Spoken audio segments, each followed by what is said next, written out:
amputating people's arms and sometimes legs. So in that case, the private military company saved the state from a fate that was far worse than anything we could imagine. So this is another question that we need to think about when we're devising law, is that we need to think about maybe a law that facilitates the use of these companies or these groups under some circumstances. There are two broad conclusions that I'd like to leave you with before I take questions. One of which is that the position I've brought out tonight is kind of heretical in international relations, because I've argued today that norms can govern the use of force. Well, those people at the beginning I talked about who said that norms and laws are irrelevant to the way states behave would take great issue with me on that. And even the people who think they're important would also take issue with me, because they think for norms to be effective, they have to be institutionalized. And what I've tried to do tonight is demonstrate that norms don't have to be institutionalized to be effective and can be effective mechanisms for controlling force. The last point I want to bring up is on this whole debate of controlling force, and this is more to spark discussion than anything else, is that states are extremely schizophrenic when it comes to the control of force. They try and do one thing on the one hand and do another thing on the other hand. And what I mean by that is simultaneously at the moment, we have states in the international system who say, only the state should have the right to use force. We don't like terrorists because they take the right to use force in their own hands. It's dangerous. It's a phenomenon that must be stopped. And on the other hand, they're saying that the privatization of force is okay, and we can proliferate the number of actors out there who have the means and mechanisms and ability to use force. And it seems to me that those two aspects are fundamentally at odds with each other. And that's another reason why we need to think very seriously about international law and regulation of both mercenaries and private security companies. So that brings me to the end of what I wanted to say, and I'd be really happy to take any questions that you might have.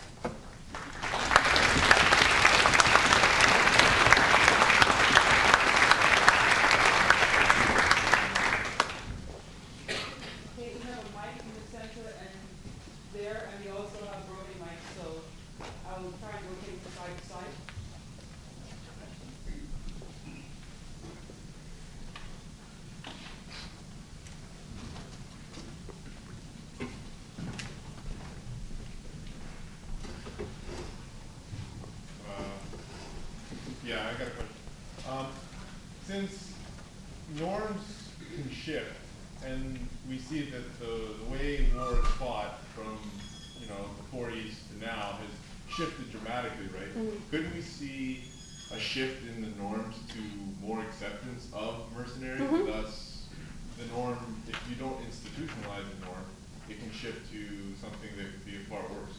Yeah, yeah, and that's certainly the point that people who write about institutionalization make, is exactly your point. That what happens if we don't institutionalize it and we think it's a good thing, other conditions might change and we might not want them to change, and therefore institutionalization is a good thing. I think in the case of mercenaries, though, institutionalization might be partly responsible for the shift. Because one of the things that's very interesting when we study, in the program I work on at Oxford on the changing character of war, we really emphasize this a lot, is that practices in warfare can change, but norms of warfare don't necessarily change. So what we see now is a situation where the tactics and techniques which are used in war are vastly different from the way that they were used in World War II. There was not a lot of suicide bombing happening in World War II. But there is still the norms are still actually effectively the same, right? That we still think that targeting civilians is a bad thing. That we still think that, that there's something flawed about terrorist tactics. So sometimes the practical situation, the norm can be separate from the practical situation on the ground. So even though things on the ground have changed, that might not actually cause a change in mercenary use. What might be causing the change is the fact that not only have we had changes in the practices, but we've also had this ineffective law, which has made people think that the practice is somehow okay.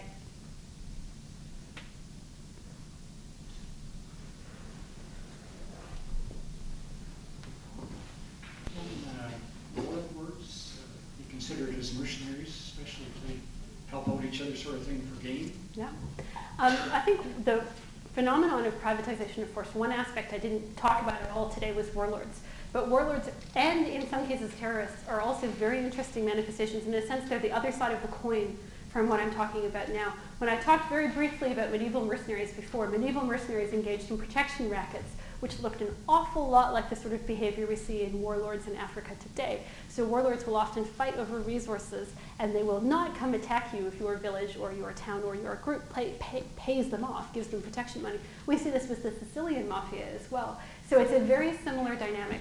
I think definition of mercenaries, though, is probably the last thing we need to do because it's such a complicated definition. But I think that this speaks to, again, another change in the nature of war, where we're having security in one sense or another increasingly being provided by actors other than the states. Because warlords don't just go around and demand protection money, they offer a service for their protection money, and that service is often security.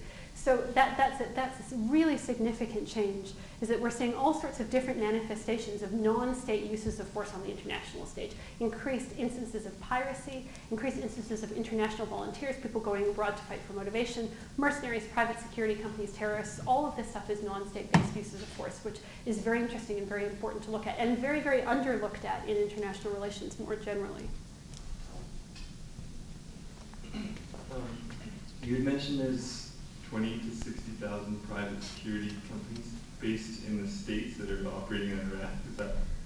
That's the number of contractors that are on the ground in Iraq, and they may be employed by the U.S. Some of them are employed by the United Kingdom, and they tend to be from all over the world. So you have Fijians, you have Ugandans, you have Croatians, you have Bosnians, you have Americans, you have lots and lots of people. It's a real international coalition. Okay, so until today, excuse me, ignorance, I've never heard. So can I just have some examples of what these private security companies do? Private security companies provide a very wide range of services in both Iraq and Afghanistan. And they're typically things that the military used to do. In fact, they're all things that the military used to do itself and has now sent out to the private sector to do. So I mentioned earlier protection of installations and individuals. So protecting the Baghdad airport. The Baghdad airport is secured by a private security company. The convoys that go to and from the Baghdad airport into the green zone are often escorted by private security companies. Hamza Karzai from Afghanistan, his personal bodyguard is provided by a private security company. They also engage in training, so there's a lot of training. They train military, the Afghan military and the Afghan police are trained by private security companies. In Iraq, there's a specific oil protection force whose job it is to guard pipelines. They're Iraqis, but they were trained by a South African-based private security company. They provide military interrogation, they provide translation, so it's a very, very, very wide range of services. And it unquestionably, someone asked me earlier, the United States is no longer in a position where it would be able to go to war without the assistance of private contractors. So even if it finished its commitments in Iraq and Afghanistan tomorrow and decided to embark on another war, it would have to have contractors go with it because it's so heavily reliant upon them, and that's also true in the United Kingdom.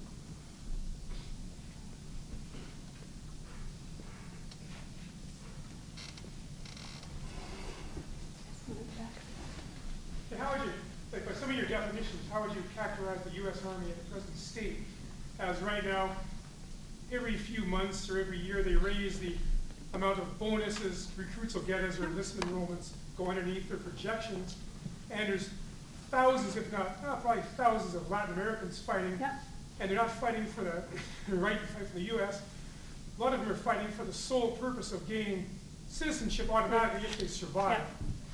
Well, in a sense, though, that is fighting for the U.S., isn't it? That's fighting for the U.S. in the most dramatic way imaginable. If you're a foreigner and you go fight for them and you get American citizenship, that's being heavily motivated by national ideals. So, but yeah, I take your point, and this is one of the things which is very interesting about this norm.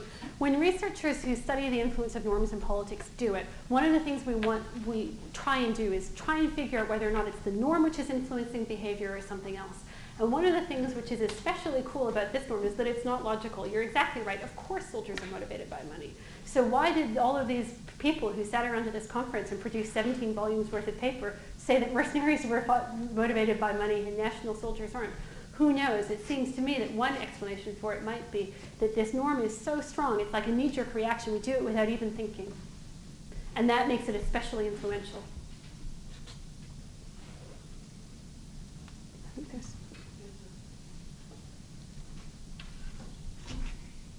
Thank you very much for your very fast introduction to this. And before you started talking, I thought I knew something, and now I'm not so sure anymore. I visited Sicily last year, and when I returned and I did some reading, I thought, now I understand it. I think I understand what's happening and what has been happening in Sicily. And in fact, I didn't hear you comment on why the mafia would have so much power and the tragic history of Sicily having been colonized for centuries or maybe even for more than a millennium. I also am still confused by what you have said, because I remember very definitely with that Hobsbawm, great British historian, wrote a very good book on rebels. And I liked it a lot, but it's about 50 years ago that I read it. And I know it had a lot to do with the norms. Where are the norms in society where something like that develops? So I almost have like a comment of confusion. And yet I have a specific question, because I suddenly started thinking about what happened under the Nazi regime when they were using some people whom we called either traitors or handlers or whatever, and they were paid, and they became an extension of the Nazi power implementation.